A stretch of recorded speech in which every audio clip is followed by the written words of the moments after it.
Howdy folks, J. Scott Phillips here, and welcome back to these parts. I've got some mood lighting going on again this time. This is my great-grandfather's old railroad lantern that he used when he worked on the Southern Pacific Railroad in Arizona back around 1905 or thereabouts.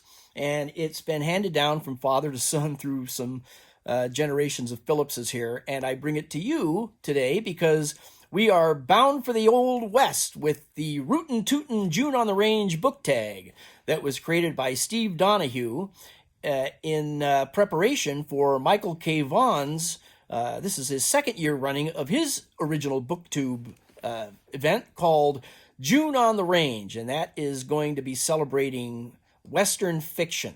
And that is a genre that unfortunately has, once very popular through most of the 20th century, has been kind of dying out until you rarely see any Westerns anymore. There's a few movies once in a great while, a book once in a while that gets some notice, but at one time there were Westerns were just everywhere. There were whole sections in bookstores that were labeled as Westerns and an entire row of books of all different kind of Westerns.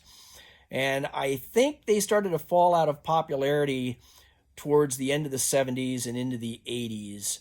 I think that it was just becoming more and more old-fashioned thinking. And then in 1977, Star Wars came out.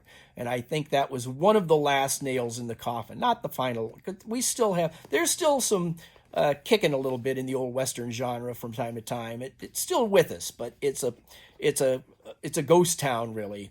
I think it's just considered to be too old-fashioned for the most part.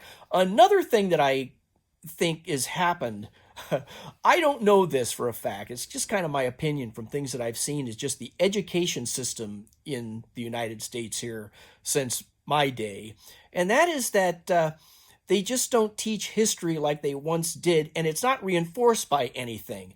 When I was a kid watching Westerns and things, I could watch movies and TV shows that had references to historic events that we all knew as kids. We all knew about the plight of the Indians in the Dakota Hills and things like General Custer and just all kinds of things, the history of the railroads, things like that. We were familiar with characters like Wyatt Earp, just because of the Western genre kept those adventures alive in our minds, and then our history in school would teach us about the actual people and those days. And I think without one reinforcing the other, it's just become less and less popular until now.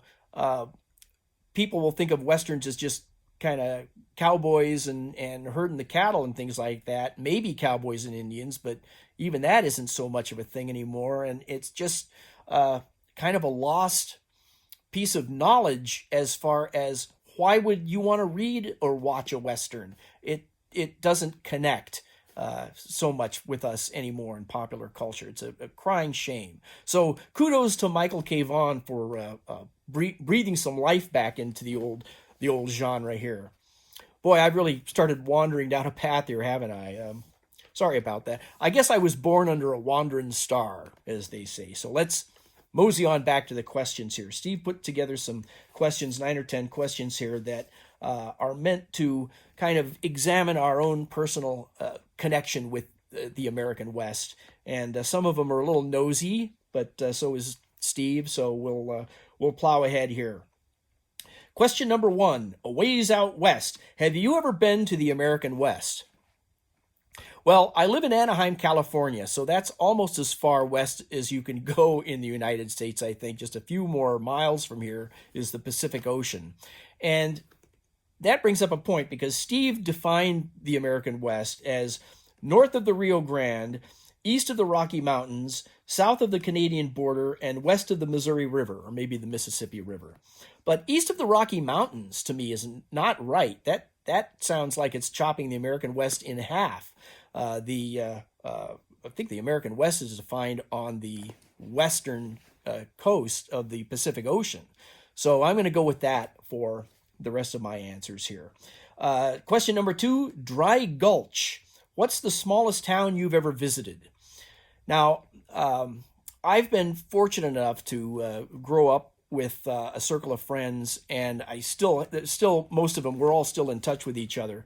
For the last 50 years, we have gone on a lot of road trips through the United States and mostly through the Old West, and they're all Americana buffs, Old West buffs in particular, history buffs, etc. So all these guys are real fun to hang out with and go traveling to the old spots across the country that have history. You can still go and touch those old buildings and live life in the Old West. We used to go on an annual camp out every year, 7 of us. We always kept the number to 7 for some particular reason. There are always 7 of us. The roster would rotate from year to year, but we would go out to Joshua Tree National Monument, which ironically from Anaheim is 100 miles due east of us. So we would do that. We would go on road trips and one particular trip was specifically to go and ride the Denver and Rio Grande Railroad through the Rockies in Durango, California, from Durango, Colorado to Silverton, Colorado. And that's an old narrow gauge steam locomotive that still runs up along through all these narrow canyons and passages along the Animas River in Colorado. Great trip. If you're a old Western buff, that's something you should definitely put on your bucket list. We've been all through the Grand Canyon, Carlsbad Caverns, down across through the deserts from California through Texas, on up into gold country in California. So what was the question? I'm going to get back. I'm wandering again. That damn wandering stars got me here. The question was, what's the smallest town you've ever visited?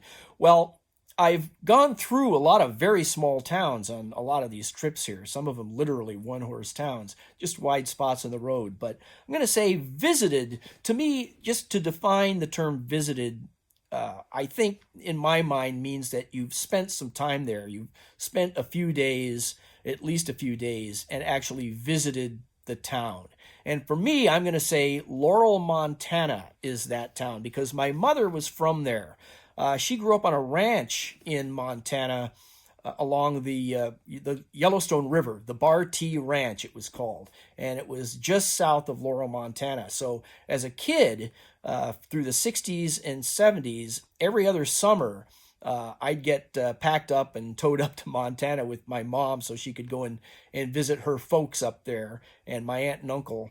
And we would stay up there for anywhere from 3 to 8 weeks every other summer. So I spent a lot of time in that little town. It was a railroad town. It was right along the Northern Pacific Railroad. And my uncle used to work for the Northern Pacific Railroad.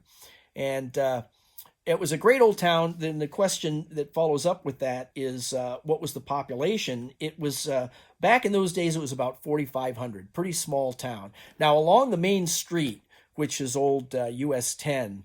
This is the type of town it was, which will figure into a question later on. The outskirts of town, there is a gas station, and there was a bar. And then there was a post office, and then a bar. And then the newspaper office, and then a bar. And then there was a bowling alley that had a bar in it, and then there was a bar, and then a motel, and a bar, and so on and so forth. You kind of get the idea there. So it was, the name of this question was Dry Gulch. Laurel, Montana was not a dry town by any means. And then how small is the town you're in right now? I live in Anaheim, California, which is not a small town by any means. Not a city. It's more of a suburban town, but a lot of tourism here. That's where we're getting most of the population, I think, from that. And then millions of tourists coming through every year because of Disneyland, the Angel Stadium, and things like that. Plus, we've got beaches nearby, and LA's right up there, and lots to do here. Question number 3, where the buffalo roam. Have you ever seen an American bison in person? And yes, I have, many. Mostly because of all those trips up to Montana every other year. We would always go through Yellowstone, and there were plenty of bison running around up there, so I've seen many of those guys. And then a follow-up question to that is, what's the largest hoofed animal you've ever seen? And that would be hippopotamus. once took a trip with a couple of my buddies from the same circle here to Kenya. We went to Equatorial Africa on a little photo safari, and we were out in the middle of nowhere and come across I think it was the Mara River, which I believe is in the south end of Kenya. And there was a bunch of herd of hippo wandering through, watering themselves there. And we were warned desperately to stay away from them, because I guess those guys can charge quickly and they're very dangerous. But yet our driver had us get out of the little Land Rover we were in to take pictures and things, but he was standing there with his elephant gun at the ready in case he needed it. But yeah, those guys were amazing, those hippopotamus. Also saw some elephants, or those hoofed animals. But loved those guys. We kind of followed them along as they were munching at their salad bar along a river. There was just this long line of bushes and trees, and they were just started on one end, this whole herd, kind of single file, just working from bush to bush to bush, like in a cafeteria. And then let's get back to the Old West here. Another follow-up question to where the buffalo roam is, do you have any evidence that you live near coyotes? And yes, we have a lot of coyotes out here. Don't hear them as much as we used to, because the city and the streets and everything have kind of spread out around from where I'm at now. But as a kid growing up in Anaheim, it was nothing but orange groves around, and the Santa Ana River maybe a mile away at that. And so every night you could hear the coyotes howling and yipping and yapping. And so they're still out there. I think they're just kind of either further away, or maybe we just can't hear them as easily because of all the traffic noises all night long. Then question number 4, Ol Doc Frye. What's your history with Westerns? And then it's broken down to novels, TV, and movies. Well, novels, mostly Louis L'Amour. I've read several other Western authors, but Zane Grey and Luke Short, a few of those others like that, Max Brand. But really, Louis L'Amour is the big name for novels for me. And then as far as TV, well, I just did a video where I talked about an old website I used to work on for the old TV show Maverick Trail. So that's my favorite Western TV show of all time, but there were tons of them. Bonanza would probably be my second favorite. Grew up with those. Westerns were everywhere on TV back in those days. There wasn't a night of the week that didn't have at least one Western playing on some network, and usually 2 or 3 or 4 all week long. Westerns everywhere for years and years and years. And so again, as I say, that I think that it helped to keep us educated. It gave us a grounding in our American past, our American history. And there was just, I'm wandering again. Okay, let's get back on the trail. Movies. So for me, my favorite Western movie is probably True Grit. And to me, that's the John Wayne version, the original movie. I've never read the novel True Grit, and I think I'm going to correct that with June on the Range here. So I've got to do that. I've had it on the shelf for a long, long time, and I've started it maybe a little bit once in a while. I'm going to get back to it. And then all kinds of movies over the years. The Magnificent Seven and all the Clint Eastwood movies. Well, the Westerns anyway, the spaghetti Westerns, a lot of the other Sergio Leone movies. Loved all that stuff growing up. So the American West is in our heart and soul out here. Question number 5, Diamond Lil at the Rialto Saloon. What's your relationship with alcohol? Well, now we're getting somewhere. So I grew up, well, I didn't grow up in Laurel, Montana. I feel like I did in a way. But like I mentioned before, there was just every other building was a bar or had a bar in it. And when I was up there visiting, there was not a lot to do in Laurel, Montana back in the late 60s and into the 70s, but drink. Everybody drank, and everyone was going to the watering holes, and my aunt and uncle were members of the Fraternal Order of Eagles, and that was a bar on the corner FOE. And I think it was, so I used to go in there because there was nowhere else to go, and no one was watching me if my aunt and uncle and my mom were all up visiting together, all their old cronies at the bars in town, the Eagles in particular. And I've mentioned in my channel before that I grew up loving to draw and eventually got into advertising and marketing as an art director. But my first paying job was in a bar. I was probably, I'm going to say 12 years old, 11 or 12 years old, somewhere around there, for the Fraternal Order of Eagles up at the Eagles Bar. They needed a sign for their menu, and I had to draw this hamburger and put the price of the hamburgers or whatever it was, 20 cents a burger or something. Burgers, 20 cents, or hamburgers, 20 cents, it said. And I sat there at the bar with my Coca-Cola, drawing that with colored pencils, and then the owner of the bar put it up proudly because he was looking after me that day. And a couple days later, I found out that I had spelled hamburgers wrong, Bergers. So that was my first paying gig. I think I got paid with a hamburger. Hamburger was good though, even though it was spelled wrong. And then what else here? Another follow-up question to the Rialto Saloon is: have you ever had a friendship with a bartender? Yes, I have. Many bartenders, as a matter of fact. In fact, although I was never lucky enough to meet my grandfather, he died before I was born, but my grandfather, Johnny Conant, who owned that ranch up in Montana, was also a bartender in town a few nights a week, I guess. And so I am descended from a bartender. And then there was a bartender at this Irish pub in Newport Beach here called the Harp Inn, where we would go every week to go and listen to the live Irish music. And his name was Eugene, and he was from Ireland. And he had this thick accent and had all kinds of great Irish stories and all that. That he told us, a very funny guy, mostly I think to just keep us drinking. And then an old friend of mine, Gilbert, is a bartender, still is a bartender.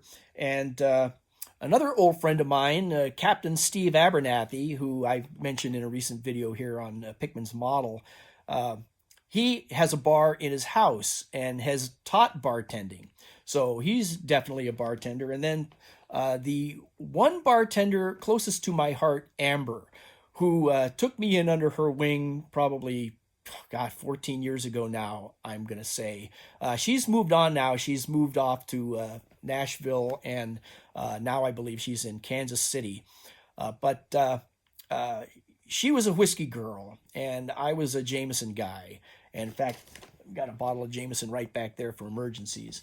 But she would just serve me plenty of whiskey and keep me happy. She would not serve me gin. I would, every so often, I like a gin and tonic, and she wouldn't do it. She would just give me my Jameson and tell me to shut up and drink my whiskey. So that was it. The interesting thing about her is that she grew up in Salt Lake City. She was Mormon, raised Mormon. And so it's always good to have, I think, you can trust your bartender if they were brought up Mormon. So ironic indeed. And as a matter of fact, now that I think about it, Captain Steve Abernathy was raised Mormon, and he's got a bar in his house. So maybe there's something to be said about the LDS. Anyway, moving right along here. Question number 6. The City Slicker from back east. What do you consider the best Western you've ever read? Well, everybody is going to say Lonesome Dove. And I haven't actually read that. So that might be another one I need to correct for June on the Range here. If I have time, that's a pretty big book. My sister loved Lonesome Dove. She's not with us anymore, but that was her favorite Western. She also grew up in Laurel, Montana. And so she's a girl from the Old West as well. Loved that book. And then my nephew also loved that book, Lonesome Dove. Again, I've never read it. So I'm going to say my favorite Western, don't know if it's the best Western, but my favorite Western that I've ever read, Louis L'Amour's The Comstock Lode. And I read that on one of those road trips I mentioned before. We were a group of friends of us going up to Gold Country and then over to Lake Tahoe and to Virginia City so we could hang out at the Ponderosa Ranch and where the Cartwrights used to roam. And Mark Twain once lived and wrote for the newspaper there, the Territorial Enterprise. And I was reading the Comstock Lode on that trip. It's the book I took along. And it was great because it was all about the history of Virginia City and the silver mining there and that whole history there. And it was all, as I was reading that book, the streets and everything were all around me, the mines and all that. Virginia City, if you've never been there, it is still kind of maintained. You can easily see what the place used to look like. There are bars and saloons and old hotels there that still bear the marks of history, and it's just fantastic. So I'm going to go with the Comstock Lode because I was there at ground zero while I was reading the location of the book itself. Question number 7, the man with the badge. Have you ever been in charge of other people? And I have a few times. Well, early in college, I was working at the River Belle Terrace at Disneyland, and I was there long enough that I wound up becoming lead of the restaurant.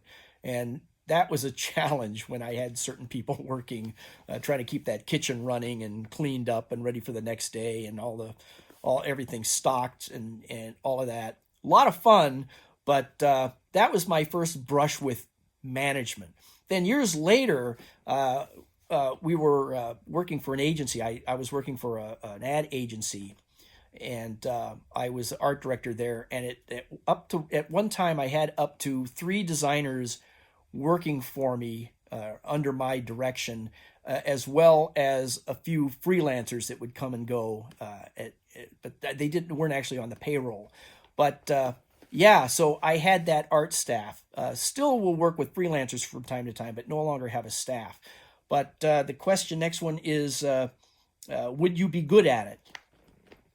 Would I be? Well, I have worked at that, and I'll just let anyone who ever worked for me answer that question.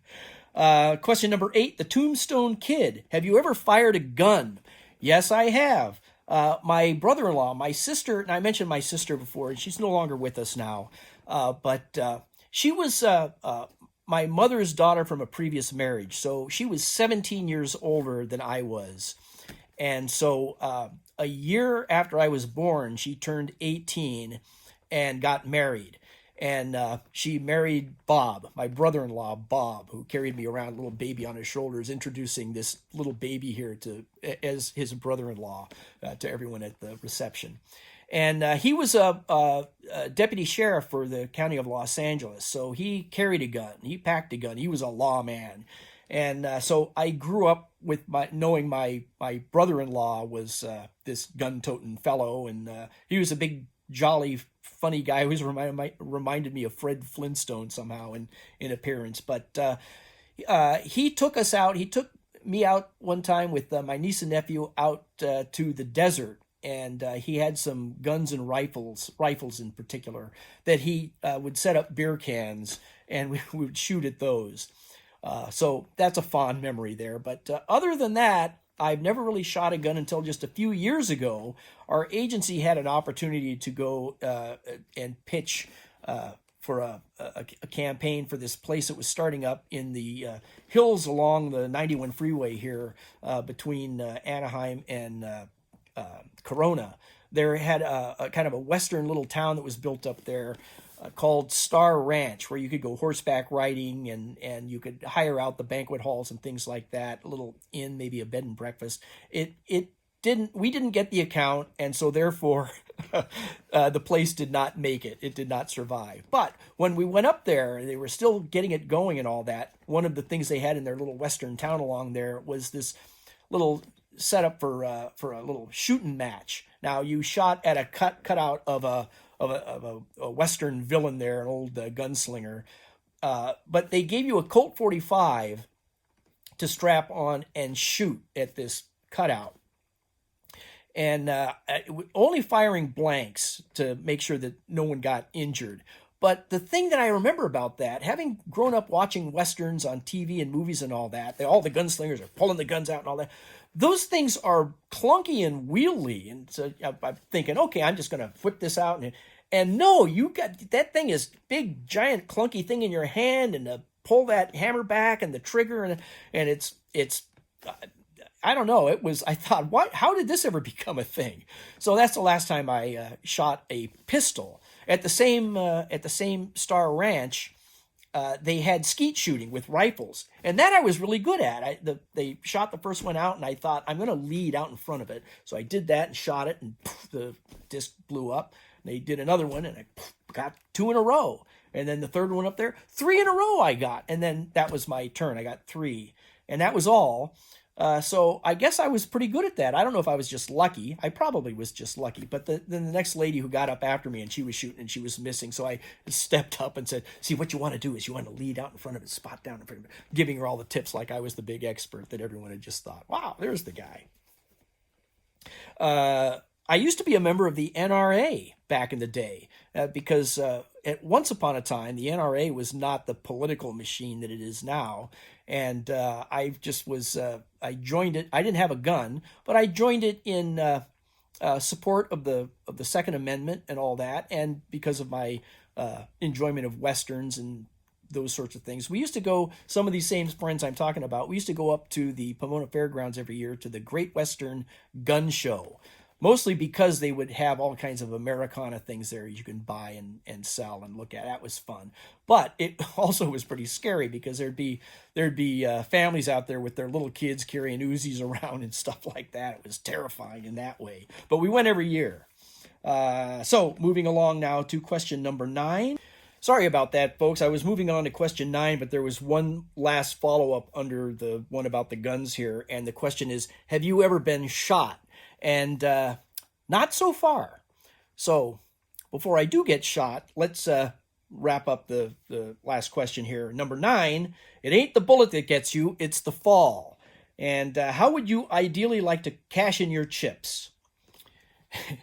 And I've thought about this. Of course, probably realistically, I would like to just without having suffered any illnesses or injuries or anything, just pass away in my sleep.